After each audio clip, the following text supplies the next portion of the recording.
Eh, Bung Marcel ini berprofesi sebagai private security Ya, atau Badan Usaha Jasa Pengamanan jasa. di Itu Indonesia disebut. apa yang Anda lakukan apa?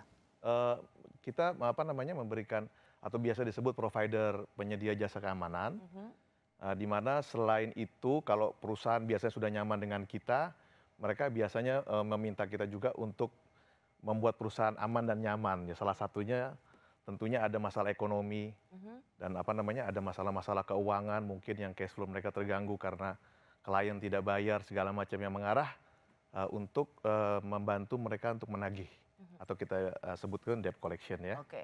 Jadi Anda bisa disebut juga sebagai debt collector atau Personil ya, penagih utang. debt collector ya. Penagih utang. Ya. Anda keberatan nggak kalau disebut dengan preman? Oh ya keberatan, karena memang kan kita bisa lihat dari pandangan tadi beberapa narasumber yang mengatakan bahwa tindakan preman itu adalah tindakan kejahatan. Dan memang apa yang kita lakukan itu bukan mengarah ke kejahatan. Jadi hal-hal yang kita lakukan itu justru membuat satu istilahnya kebaikan karena membuat perekonomian perusahaan stabil, kemudian juga perekonomian bangsa stabil kalau teman-teman yang ada di membantu perbankan-perbankan kan. Jadi kegiatan ekonomi atau cash flow itu akan menjadi baik. Ya. Nah, Tapi sering sekali memang penagih utang itu identik dengan menggunakan cara-cara kekerasan. ya, Karena itulah ada label udah premannya udah datang tuh. ya, Ya. ya.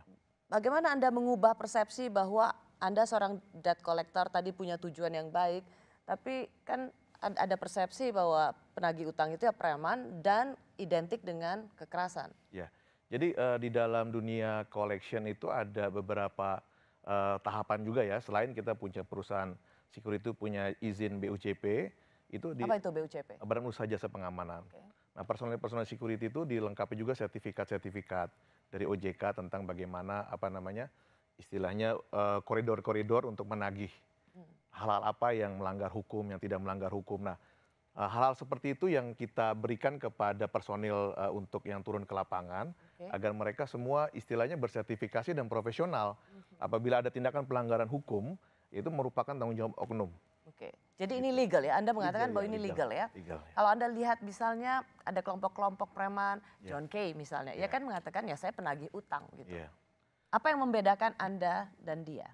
Oh kalau ya maksudnya bung-bung ini semua mungkin mereka punya apa namanya cara yang sendiri ya, cara-cara sendiri yang mungkin mereka sudah lakukan dalam jangka waktu tertentu ya. Yang itu memang artinya kita tidak mencampuri urusan-urusan bung-bung atau urusan-urusan kita punya saudara yang lain. Tapi saya lihat dari sebagian besar orang-orang Maluku yang diberikan kepercayaan terhadap oleh klien untuk menagih utang itu mereka rata-rata sudah mengarah ke hal-hal yang profesional karena mereka istilahnya mau kasih keluarga sesuatu yang halal kan Ya, ya. dan kita nggak mau dicap sebagai stigma preman tuh nggak mau Oke. karena kita memang benar-benar melakukan sesuatu yang betul dan baik. Belakangan karena kasus John Kay ini dan Ya. antar pamannya, Ya. gitu, itu menjadi pembicaraan dan kemudian dimulai lagi ada semacam stereotyping para preman itu rata-rata pasti dari Indonesia Timur, khususnya dari Maluku. Anda merasa labeling ini memang mendekati realitas atau stigma? Stigma karena mungkin apa yang dilihat oleh masyarakat itu satu ya rata-rata teman-teman dari Indonesia Timur mukanya berwajah mungkin lebih seram, lebih gelap kulitnya. Jadi satu mungkin mereka artinya apa ya ada seperti ketakutan dari sisi penampilan aja udah takut. Tapi intinya kita sebagai orang-orang Maluku itu memegang teguh apa ya boleh disebut satu tindakan kesatria karena kita ngerasa bahwa kita kan asalnya sama dari Pulau Seram ya. Bahwa di situ yang kita junjung tinggi adalah selain persaudaraan adalah bahwa kita ini orang-orang Alifuru yang dalam pengertian tuh sangat amat menghormati kehidupan kesatria gitu ya. Kehidupan para warrior gitu. Jadi kita tuh malu kalau kita tuh melakukan hal-hal yang jahat.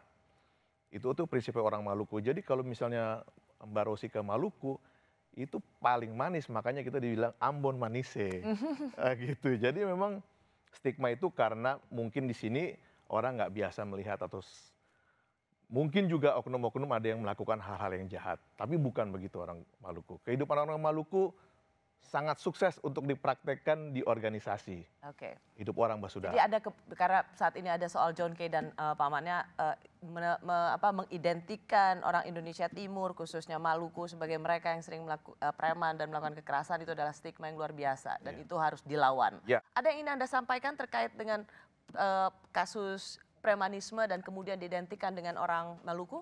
Ya, kalau boleh saya sampaikan di kesempatan saat ini, memang banyak titipan pesan dari teman-teman dari basudara Maluku bahwa memang orang-orang Maluku yang berbuat baik untuk bangsa ini amat sangat banyak.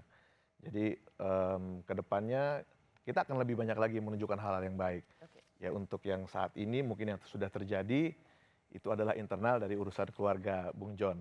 Jadi tidak semua orang Maluku ingin hal-hal itu terjadi untuk Indonesia.